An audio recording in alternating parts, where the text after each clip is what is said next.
Welcome everyone to this magnificent occasion. We have the great fortunate to have with us Beverley Jane Stewart and Rabbi Eryn London, who together have spent the last 2 or so months studying this week's Parshat Mishpatim, and they've gone on this beautiful journey together in making it very relevant to today's world and to the state of the Jewish community as a whole in wake of the Holocaust.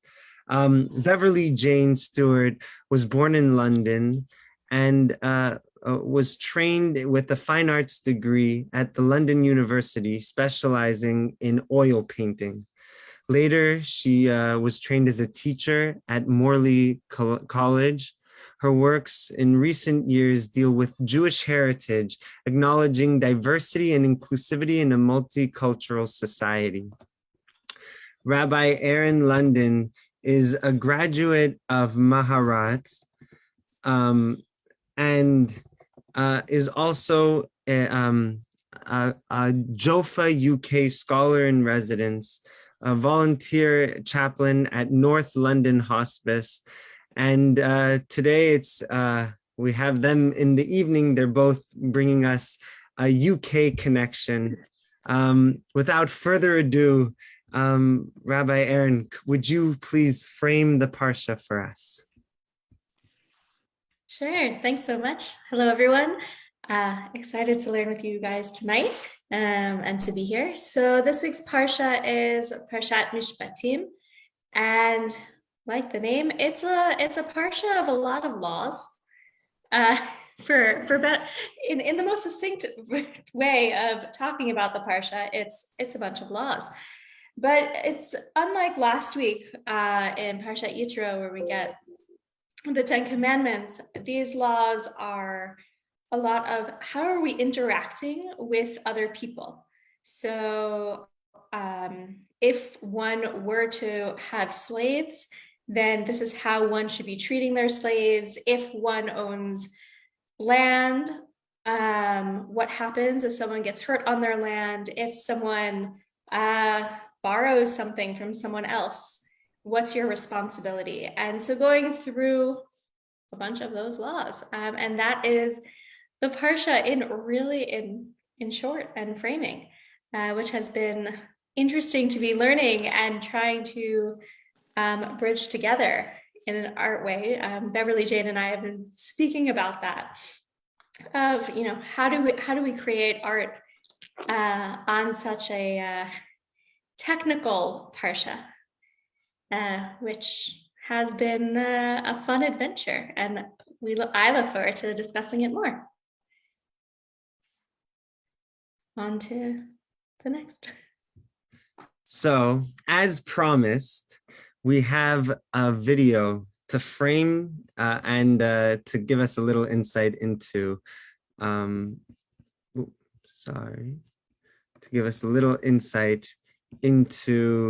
Beverley Jane's work. So here is the video.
Jane Stewart, and I'm the artist of this creation, Beyond the Ashes.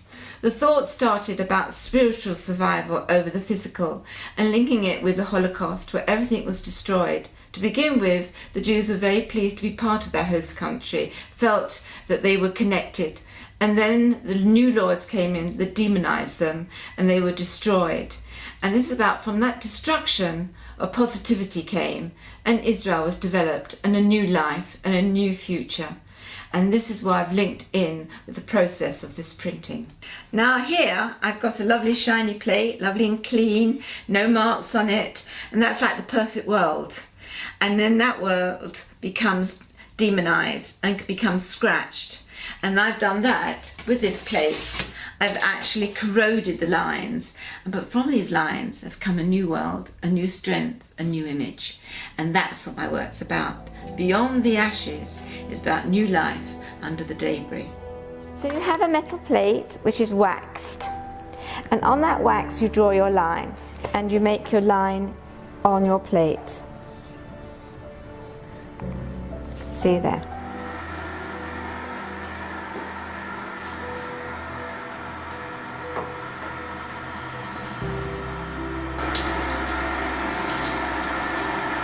I've got some yellow and some raw amber.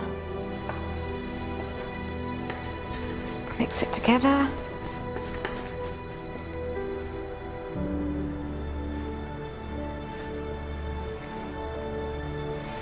And then you wipe it off.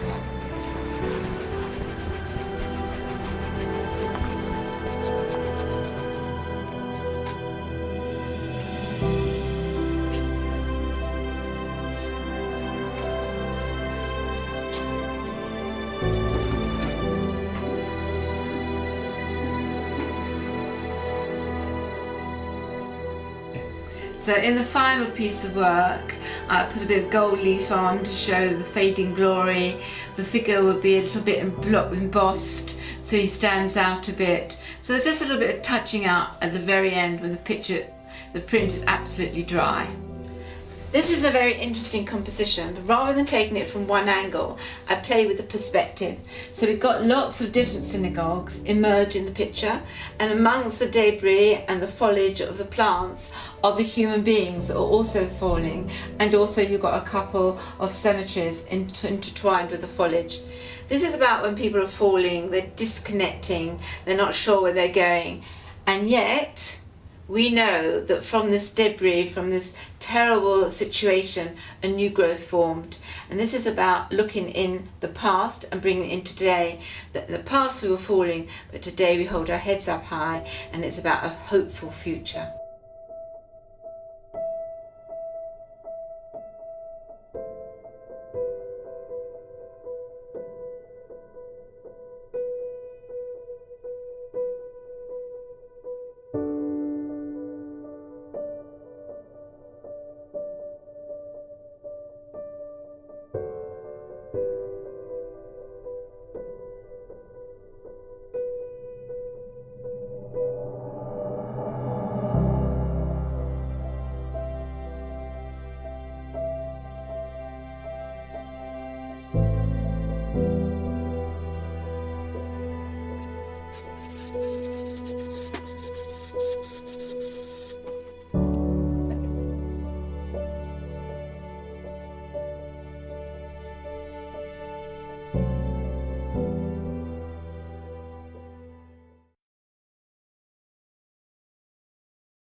Wow, thank you, thank you. We thought that it was very important to give you guys insight into the process, because so much about this piece is about not just the final thing that you look at, but it's about the process prior to and everything that led up to that final painting. So Beverley, would you please share with us now this final image that has come out of this work?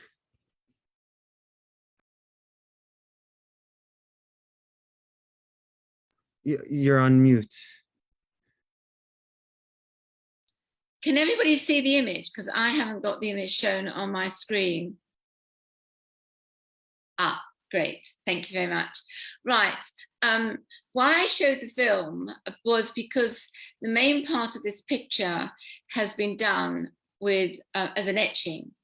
And it is linked up with the Holocaust, but I'm not going to talk about the Holocaust and its connection to Mishpatim to the end of my talk, because there is a relevance, but I want to talk generally about why I created this composition.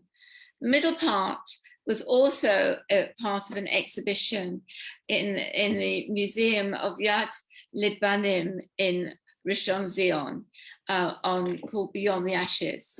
And I took this picture and developed it. Now, what I wanted to do, first of all, was to think about what it is to be Jewish and about the Torah, and about having the Torah is about laws and rules. So the whole of being Jewish is about laws and rules, but it's also about connecting and being and belonging and being involved in a community. So my work is also very based on synagogues. And I'm interested in synagogues because it's where Jews connect, where Jews accumulate, and also it has the rich social history, not only in the buildings, but in the surrounds. So in this main picture that I chose, you can see the window is like the tablets, the 10 Commandments. So that brings you into the atmosphere of what it is to be a Jew.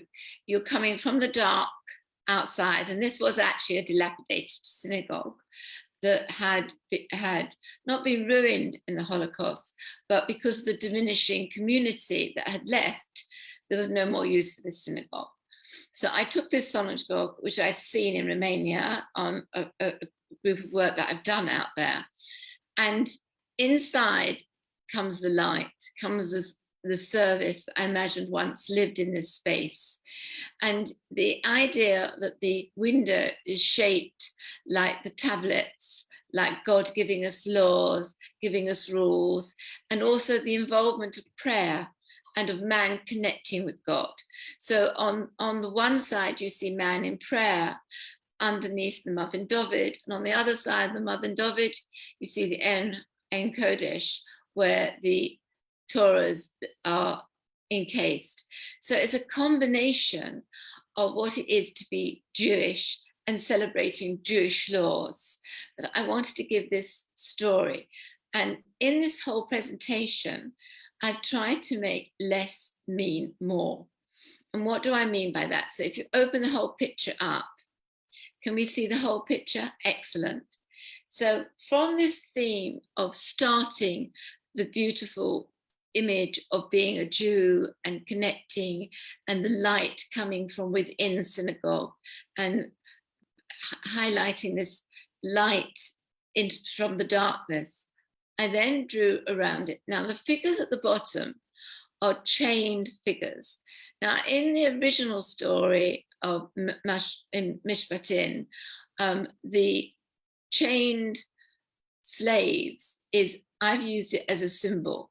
So it's not only about being enslaved, it's about people who haven't got freedom. It's about people that haven't got control on their destiny. So in the time of the Torah written, they talk about slaves, they talk about the land and the animals who are indebted to the people who look after them, the people that work for you. And then I wanted to bring it into that concept of people that are vulnerable, that haven't got freedom of will, into modernity. And it's a matter of us understanding what it means to be changed in a modern world. And what does it mean to be changed? Well, if we think about it, lots of people are chained, and we should have, as Jews, have empathy with that. So you have people with learning disabilities. They're not necessarily in control of themselves because of their brains, because of physical disabilities. So physical disabilities, mental disabilities. Also, we have a responsibility to have a connection to help people. So some people have been under the threats of terrorism, or in war zones, or in famine, or in a situation where we've got floods today and fire because people aren't regarding the planet. So this symbol of chained people has a much, much wider significance from when the Torah was written, and when we we are today being aware. But something else we also need to think about, at least I believe so, not only people with disabilities or vulnerable people, but I also feel as a Jew, we should have empathy of the other. I think sometimes we concentrate on our Judaism and ourselves and our way of life. But I think in Mishpatim, it makes us aware of other people and other ethnicities and other cultures and in other circumstances than our own. So Mishpatim has a lot of meaning and a lot of significance in the past and today. Now, if we bring the picture a bit narrower, there's the borders, which I would like to show. So in the borders, just bring it slightly over because it's just slightly out. That's it, perfect. So at the sides, I've got scales. Now, the important thing about scales, and it's something that Judaism is really very, very hot on, is the importance of law and the point of justice. And in order to have a fair society, we have to have a legal system that looks after and cares for the vulnerable, has a structure for people that can't look after themselves. So there is not anarchy. It stops anarchy. And at the very top, we have two hands where the chains are broken. So that's important because what the law does, it gives people a certain amount of freedom within a structure. So the vulnerable are protected. At least that is what it should do. But we are this week in a situation where that was ignored in the Holocaust, where Jews were persecuted and their voice wasn't heard. They were like animals. They were treated like animals, but with no respect for animals. So in the Holocaust, it was completely reversed. And it was for that reason that I decided to do this picture based on the technique that I did. So it's not actually throwing the Holocaust in your face, but it's making you aware that without rules and without protection, society falls down. It's not what we would want in our Jewish world. We want in our Jewish world a caring, an understanding, a sympathetic person, a Jew, that reaches out and protects. And that's in a way what we should aim for. So I wanted to contrast the terrible Holocaust situation and where we are today, and to be aware that this evil can exist and that we should be aware of its existence, but move forward and hope and pray that that sort of situation never, ever has any time of growth or life again, because that is not what Mishpatim is about. Mishpatim is about laws and caring and justice. And that is why I've done this picture. In a way, it's less means more. So to throw too much at you, I wanted you to work on that picture and you use your interpretation and your understanding of what it means to be just and kind and sympathetic. Okay. Thank you. There's so many places where to begin, but Rabbi Eryn, can you begin in response and in bring us some insights of Torah as well? Yeah, thanks. I mean, I've said this to Beverley Jane as we've been working together. This piece is so powerful and strong and also beautiful. So there's a quote from Dina Weiss that I found that says, "The purpose of the Torah is to make you more vigilant about your own actions, more concerned about preventing the harm that you do to others than the extracting revenge from those who do harm to you. Parshat Mishpatim is not a collection of cases about oxen and thieves and dangerous pits. It is about you. It is a reflection of your own ability to cause harm and a collection of the myriad ways in which you do so. Reading this parsha should fill our hearts with dread and awareness of our capacity to be agents of destruction. Studying this parsha should strengthen our commitment to be vigilant, cautious, generous, and kind." And I think that very much goes with how we've been talking about the Parsha and the piece of art that Beverley Jane had created, is that yes, we can see this long list of laws as just a long list of laws, but also we can look at them and each of the individual laws of what are these laws potentially able to teach us. And sometimes it can be a little bit bigger than what's actually written in the text. So a lot of what I've looked at was the laws of helping your friend when their ox falls, but actually more importantly, helping your enemy when their ox falls. Both you're commanded to help both parties. According to many commentaries, you're actually, if you come up, and the Talmud says, if you come up with both, right, you have your friend and you have your enemy, you help your enemy first. And, just thinking about what's the message that we're supposed to be getting from that idea, and why should I even bother stopping to help not only my enemy, but my enemy's ox? Who cares, right? That would be a very logical, I would think, situation.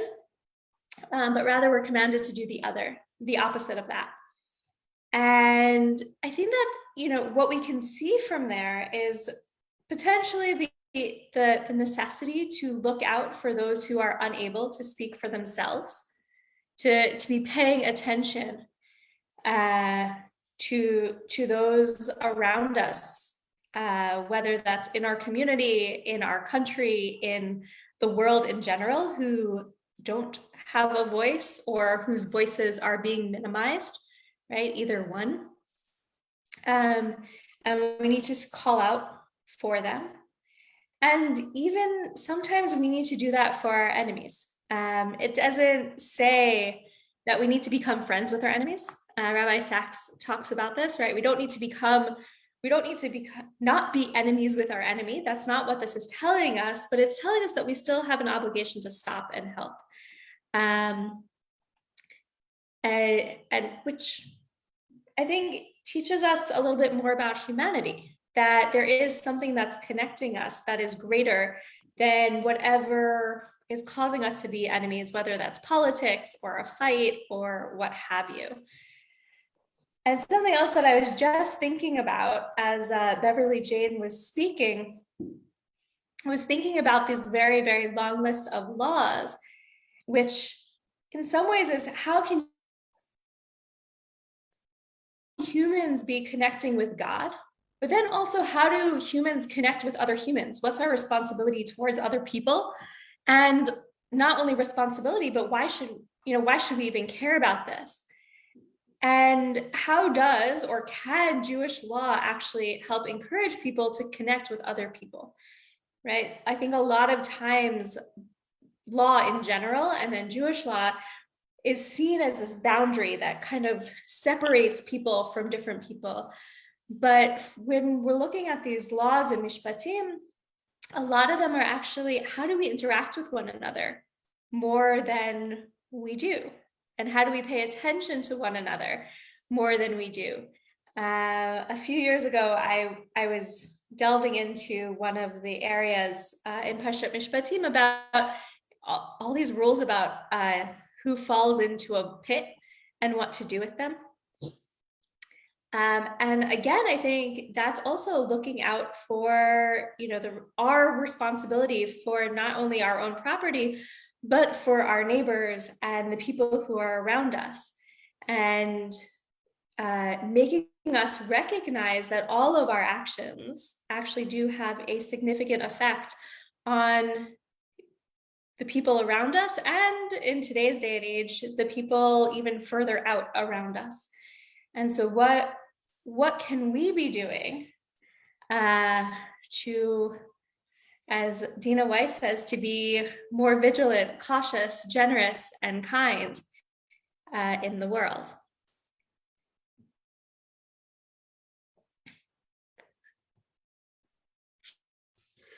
Wow, thank you. I think there's so much significance in thinking about within the context of these passages, we have a responsibility of thinking about the other, but then in the wider context of the hints at the Holocaust and the narrative that we take forth with us outside of the Holocaust, outside of that that reality where we were otherized and we were marginalized by society. How do we react after that? How do we view our enemies? How do we feel after we were enslaved in Egypt in a similar sense? How do we bring out a legal system that focuses on the humane and the humanity?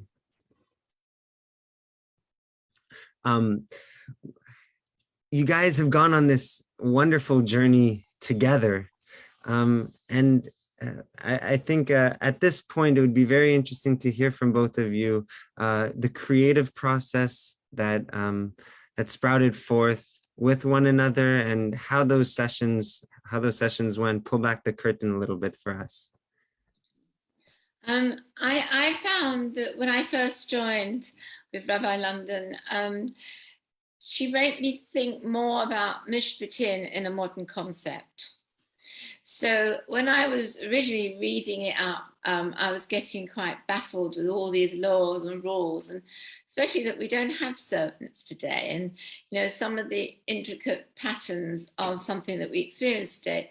So I think in conversation, what came out very clearly was, what is the implication of these laws in modernity? What can we learn? And then thinking about things like planet and change and people being in control of fire and their homes being destroyed by floods, and that we have a responsibility for the planet. So it wasn't, and also thinking about not yourself, it was about thinking of the other. And I thought that was a very strong message. And I think having discussion with this lovely rabbi and having thought processes, it made me think beyond the text within Mishpatim and its implications in today's world. I would add, talking to Beverley Jane at the very beginning, it was clear that there was a message of connection and humanity, and at the very beginning, also specifically talking about Holocaust Memorial Day as International Holocaust Memorial Day as this week, it's this week. And so thinking about Mishpatim with that lens, because it could be looked at in lots of different lenses. And so for me, it was looking at the text in a way of where is humanity, or where can humanity be? And then who else might think like that? And thankfully, there's a bunch of people, both modern and less modern, which were able to help gather text and bring in different ideas and thoughts. Beverley, Yona wanted to ask about, within the depiction of this image, are there significances to the figure that represents an individual in prayer? What does it say about the system today, how it is, whether it's defined as a male, and if you had thoughts behind how you wanted to portray prayer in this image? I think it's just man or persons, or whether it's a male or female, it's a human being connecting in prayer. And the fact is, you could interpret it as a man, but for me, it's just a symbol of a human being connecting to their prayer, connecting to their space. On a general level, on synagogues, I do all sorts of synagogues. It's not just necessarily the Orthodox. I'm quite open-minded with other interpretation of how they want to follow traditions.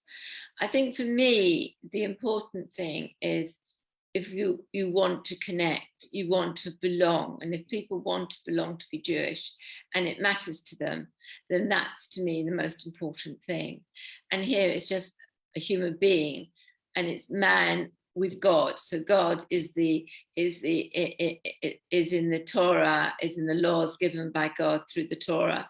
And this is man trying to connect it in a spiritual volume with other people at prayer, because a synagogue is a place where people identify themselves as being Jewish and where people connect with other Jews in that space. And that tells you a lot of how important, once you go to a shul, people want that connection. Otherwise they wouldn't go. They want to belong and they want to connect. And however people do it is up to them. But this is really, on one side you've got the God and Torah, and the other side you've got the human being trying to connect to the two. That was my thought processes. Wow, beautiful. And Rabbi, I have a question for you about looking at this piece. How Beverley has defined the two panels, the two sides, as on one end we have the relationship of the Torah as you described, as speaking to the individual and speaking to the person, and on the right luchot, on the right tablet, it's the human being is framed center, and then on the other side, do you feel like there's a question also of how people relate to the Torah with sometimes a disconnect, where people are on one side and the laws are on another side, and we have the two scales, kind of who outweighs the other in that relationship? Short answer is yes. That I think that many times there are many people that either always or go through different stages of life where there is a feeling of disconnect between law and individual and God. That they, I think that in an ideal world, they would all be connected and make sense somehow. But sometimes things happen in each of our lives that make that not feel connected. That the laws don't make sense, that God doesn't feel like a being that I could connect to or am welcomed to connect to, or that it's not appropriate for me to connect to because someone has told me that, or the way that law has been interpreted for me or that I've read has made me feel cut off. And so I think that feeling of cut offness is a very real feeling. I don't believe that that's the goal of the Torah or the law, but I think that that can happen. Can I make a comment on that? I think in a synagogue, you have other people, and I often feel, as people say, oh, I don't necessarily believe, but I still want to be Jewish. And I personally feel that when you go to a synagogue and you can have that social mix, and sometimes you can't feel connected spiritually, but when you have other people around you to help you in other ways, it does make that process a little bit easier. So if you have a bereavement and you feel your parent or a relative or a friend wasn't ready to go, you have other people who have sympathy and understanding on a humane level, even if you're not quite connecting to a spiritual level. And that's why I think sometimes a synagogue is quite unique, because of the human connection. I think that's true. And I also think that for some people, sometimes actually even being with other people makes it even more difficult.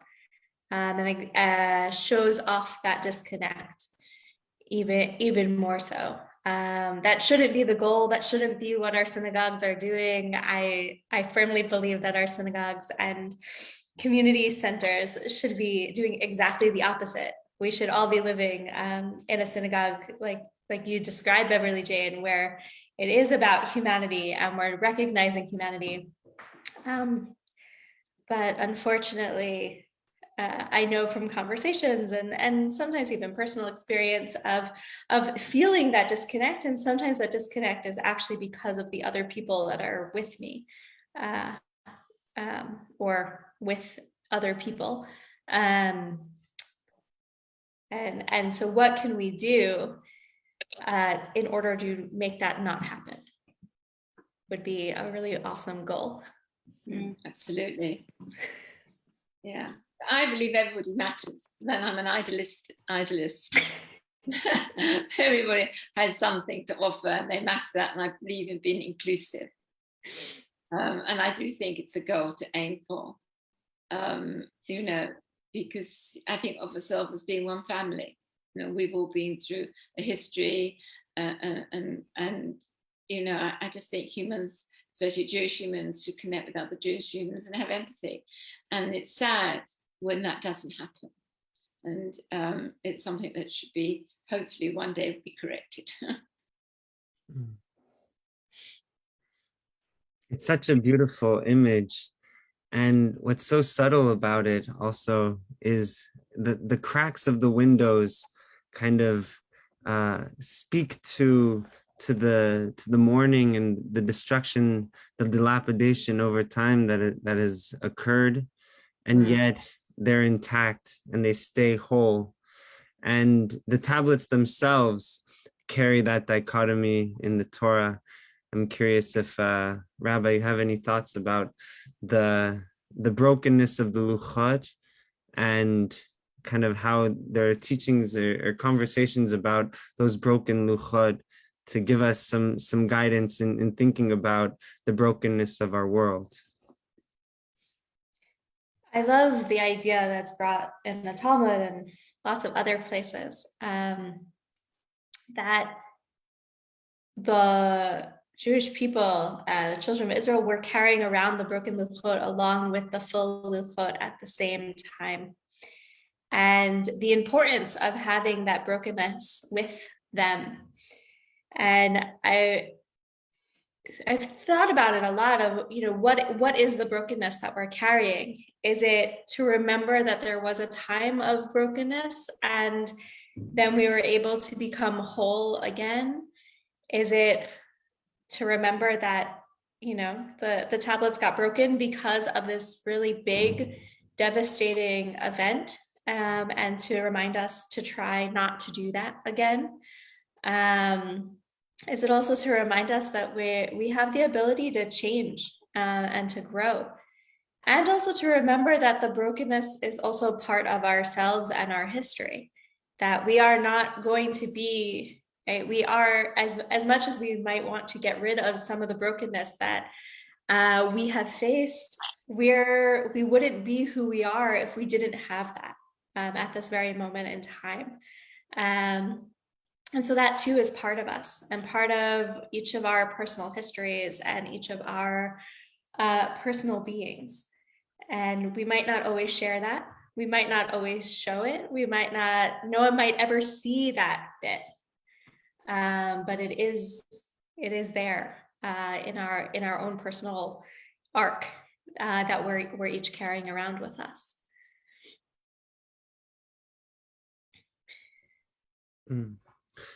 And Beverley, something that Richard brings up is about how did it feel for you to read the text, and how did you come to kind of figure out narratives to draw from it when they're talking about slaves and they're talking about kind of an old system that we in our society don't adhere to anymore? I think that was one of the links I had with the rabbi, because when we started on this conversation, she very much highlighted that, of bringing in this concept of looking after the vulnerable and thinking about situations of people other than yourself in a modern context. So that was so everything I started reading about, it changed my direction. So yes, okay, we talk about slaves, but slaves is about people that have no freedom, have no control on their destiny. Where do we have that today? And then you start making those links. So even though the laws, in some ways you think, oh, it depends how literal you take those laws and where you're going to adapt them, and the interpretation that you can make of those laws to help us in today's world. And why I did it on a synagogue that was actually dilapidated through the Holocaust was I particularly wanted to link it with the International Holocaust Week. And it was quite an interesting way of doing it, because in the Holocaust, it was the opposite that we were dealing with. We're not doing what God said in Mishpatim we were, but society wasn't in that terrible time.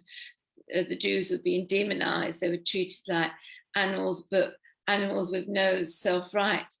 And if Jews have been in a situation like that, where they've been treated like animals, where they had no rights, we then should have more empathy when we see other people in other countries, in war zones and in places that suffer disasters or terrorist attacks. We should have more empathy, because we've experienced something that's the opposite of what Mishpatim was about. And therefore we see the relevance of Mishpatim. So it was why I approached it like this. Hope that answers the question. Yeah. Also to this idea of your fascination that you have in other series with the Romanian synagogues that you've created. What draws you to this work in depicting synagogues, and also the contrast between the synagogues that in the form that they once stood, where a lot of your art sometimes is drawn to the synagogues that have withered and have crumbling stones and dilapidation seen in them. Well, first of all, synagogues tell you a hell of a lot about us. I'm sort of phrase of that, but if you look at a synagogue, I've been through Romania, some of the synagogues were very, very grand. They were on 3-4 floors, some of them very ornate. And it made a statement in that time in history how the Jews saw themselves.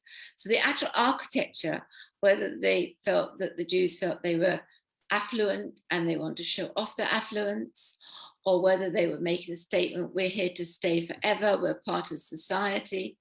A lot of the architecture followed the architecture of the environment, of the land they were in.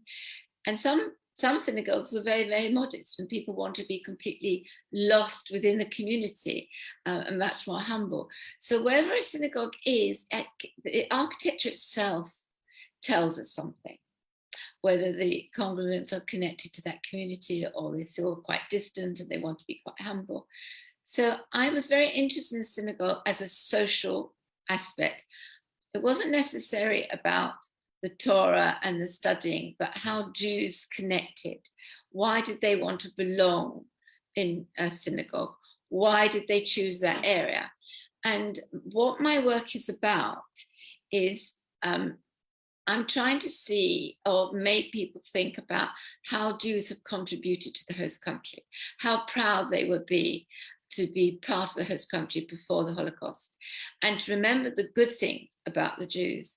And now we move in today, a lot of synagogues are being restored and cemeteries, not because the Jews have returned, but it's a memorial of what was once there. And I like to put things into context. So when I show a synagogue that perhaps has been restored and there's only a few people at prayer, it's also reflecting, I sometimes show what the synagogue was like in the past, or where the main shopping center was, where most people the Jewish people had their shops, or most people lived. Today, the place might be still there, the Jews aren't there, but I show that in a past content. So I don't want to feel that Jews were just didn't exist or weren't part of that history. Jews are part of the history of these countries.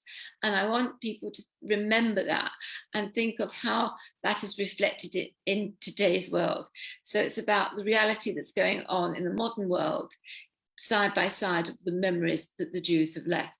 So for me, it's about social history told in a different way. And technically, I try to think of things in raw canvas, in prime canvas. Some of my pictures are done on wood, where the past is done in burning. So I burn the etching, telling the story of the past where the Jews were burnt and destroyed, but that story is relived in the painting of the past. So it's about Jewish social history, and the synagogue is a very good place to start, because where the synagogue was, a lot of the Jews lived around there. It was their social hub. So that's why I concentrate so much on the synagogues. And the one about the Beyond the Ashes was the opposite. So instead of having synagogues that were destroyed, were preserved, I thought about, what about the synagogues that were destroyed?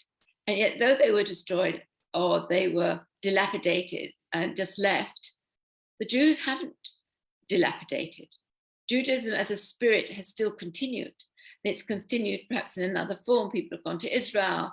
It's multiplied in different ways. So yes, the building has got destroyed, but the spirit hasn't. So it's about the spirit overcoming the physical. And that's what's linked with this picture. Yes, Bria has a question. Hi. Hi. The conversation so far has been framed around laws pertaining to society and collectives. And in the painting, in the print, you show just one individual praying to God.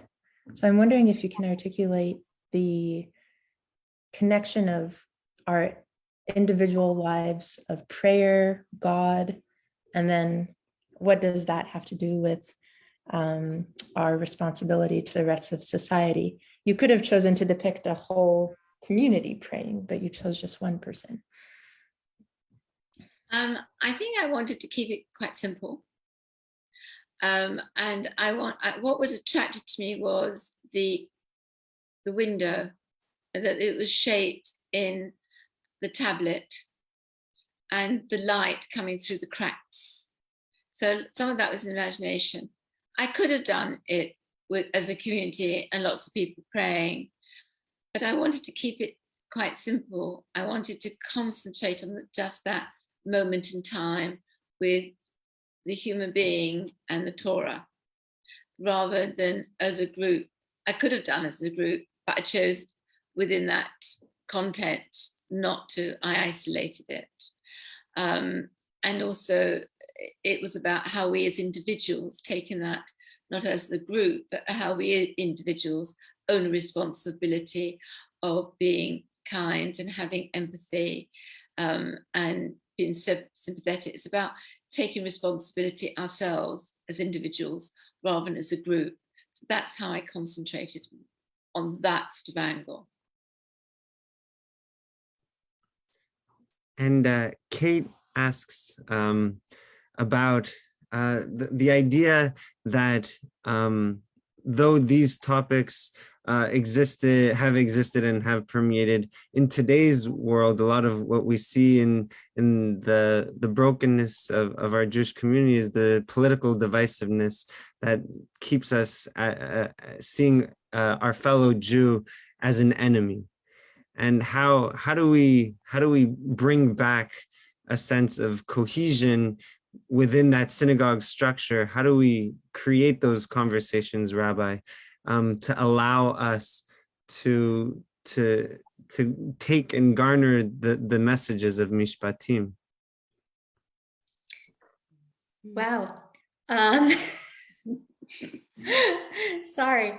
What a question. I wish I had an answer or a direct answer, but I guess the quote unquote easiest way that I can think of is if we talk more about respect.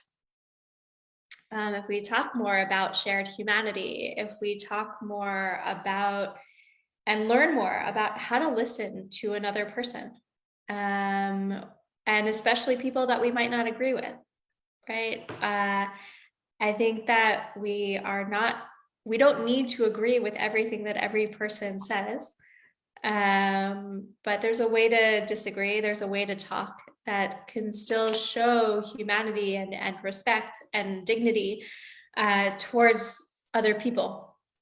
And so if we are able to do that, and to teach how to do that better than what we're doing, and I would say, just knowing from experience, right? It's not always people from outside communities. It's also inside our community of, the way that some people are talking to other people and the fractures that are happening there. And if we're able to work on these big but basic skills, I think so much more can happen. That we would be able to live in a community and then further on in a society where we're able to disagree with one another, but not with as much animosity and hate and desire to harm those who feel like they're totally against us. I think it's it's an important goal to work towards, as difficult as it might be. Agree with It's a continual challenge that we need to face and overcome. And David sees a very interesting insight in the image, Beverley, and I'm curious to hear your thoughts about how on the inside of the window, the individual praying and the shattered glass alludes to vulnerability on the inside. And at the same time, the light inside of that synagogue illuminates and stands out so strongly. Whereas on the other side, on the border, it's the tone is a little more muted. The image is a little softer gray shade, but the images are so strong, and the symbols and the message of the shattering of the chains speak to something with such poise and such conviction. What are your thoughts on that relationship? Who is protecting who? Is the synagogue protecting that narrative on the outside, or is that narrative on the outside being illuminated by what's inside of the synagogue? Can I also say about the piece? Well, I was really taken by the fact that you had two scales on either side. And I kept looking at that and I was thinking, every time I see the Luchot like that, I usually see in old Judaica, I see lions of Judah, and they're protecting Luchot. And then I looked at how you did it, and you made the two lions of Judah scales. So that actually that justice was protecting what was happening on the outside, and that actually, but in the center, I really got the feeling that the person in the center was a ghost, and that you were actually looking through a window and sort of seeing something that was in your own mind. But the spirituality and the continuation was there, but what protects it is the justice on either side of it. So I felt it was a very strong piece because of that. Nicely done. I also love the etching process, and I love the movie that you had for it. I was an etching printer for years, and I just I just loved how it looked. Thank you. Okay. Yeah. I think we all are vulnerable unless the laws protect us. And I think the Holocaust teaches us that. Yeah. Yeah, I think it was. I think it was. You thought of it in very much how I saw it. I think we're all vulnerable. And the Holocaust has taught us that if the laws aren't just and not caring and not sympathetic, then we're all vulnerable. We've got no protection. Right. And you see that in war zones. You see that, unfortunately, you see it going on in Lebanon, where young people are being torn apart. The society's been torn apart because society hasn't got any more structure anymore of justice and a legal system, and we need that. And Mishpatim is telling us that we need these laws. The Torah is telling we need these laws. And why I did imagine that scene. That scene wasn't a scene that was existing. All I saw was a dilapidated synagogue, which was in a place called Timișoara on the borders of Hungary, which is down in Romania. And it had flowers going through the roof and trees coming through the windows. So I imagined under this sort of dilapidated, fading gold on the stone, the darkness, what it was like once when that was lit up and man was in prayer with God. So I imagined that, and then I put in this crack. A lot of the glass was cracked, so that sort of molded quite easily into that story. But it wasn't light inside. I mean, what you saw was just darkness. I created the light within inside, the spirit that was in there, and the fact that many Jews survived. A lot died in the Holocaust, but many Jews did survive, and many Jews of Romanian went to Israel, and Israel has developed and expanded. And I'd like to make one comment on what the rabbi said. I think she's 100% right. I think I get very upset with divisiveness, and I did some work for the Jerusalem Biennale about different sections of religion and ways of life. And we're all Jewish, and I think we mustn't be divisive. I feel very strongly about that. We can have different ways of prayer. We can have different ways of expressing our Jewishness to God and our lifestyle. And I think we have to respect diversity and different opinions, because God gives us choices, and we have to respect those choices. And that I do agree with her on that comment. So I hope I've answered those. I hope I've answered the first question. I made a comment on the rabbi's comment, which I so much agree with. Can you tell us also just a little bit about this week and the presentation that the exhibition also that you were fortunate to share in Israel? Yeah, I was in Israel in October, and I had an exhibition in the Artist's House, a solo exhibition in the Artist's House. And at that exhibition, this is another one. This is in Rishon Zion. This is about Beyond the Ashes. But I had two parallel solos. So you've asked me to talk about the Romanian one. So this one is the one I talked about more in Mishpatim and the picture. But the Romanian work, I had this exhibition at the Artist's House, and the Romanian embassy in Israel came to see the exhibition. And the reviews of this exhibition were so amazing. I can't believe it was so amazing that the embassy said they wanted to take this exhibition into the Institute of Culture of Romania. And that was taken originally for 6 weeks, starting at the very end of November. And it's been so successful, they've extended it right to the end of January, so it's still on. And within this period of the Holocaust week, I joined in with a historian, Charles Landau, who talked about the history of the Romanian culture in the Holocaust, and we linked it up with my work. And we've had at the moment over, I think, 1,400 followers listening to this broadcast, besides the fact you can get it on YouTube. It's been phenomenal. And the director of the exhibition said, and I know it's blowing my own trumpet, but I feel very humbled that he said it, that this was the most successful exhibition they've ever held. I spent 3 years working in and out of Romania, and I went 4 times. And I was always also elected, but it didn't take place because of COVID, but it's now been postponed, to be part of the EU Festival of Culture. That was when we were in the EU, but they're still honouring it. So it's been an amazing experience. I traveled all around Romania.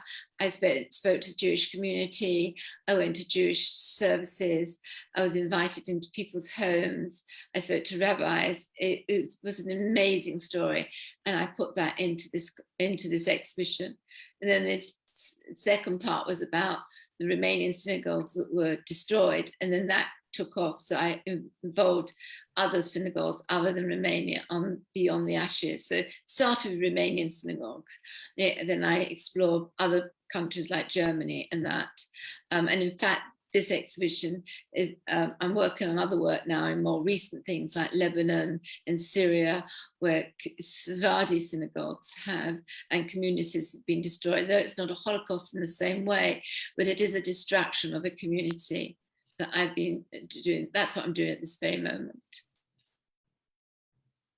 So that's about the remaining one, but it is on. We're going to send you the links if anybody wants to listen to. We sent the link to there, and if anybody wants to listen to that, it's been an incredible journey working with this historian about Romanian Jewry, linking it up with my work in the history.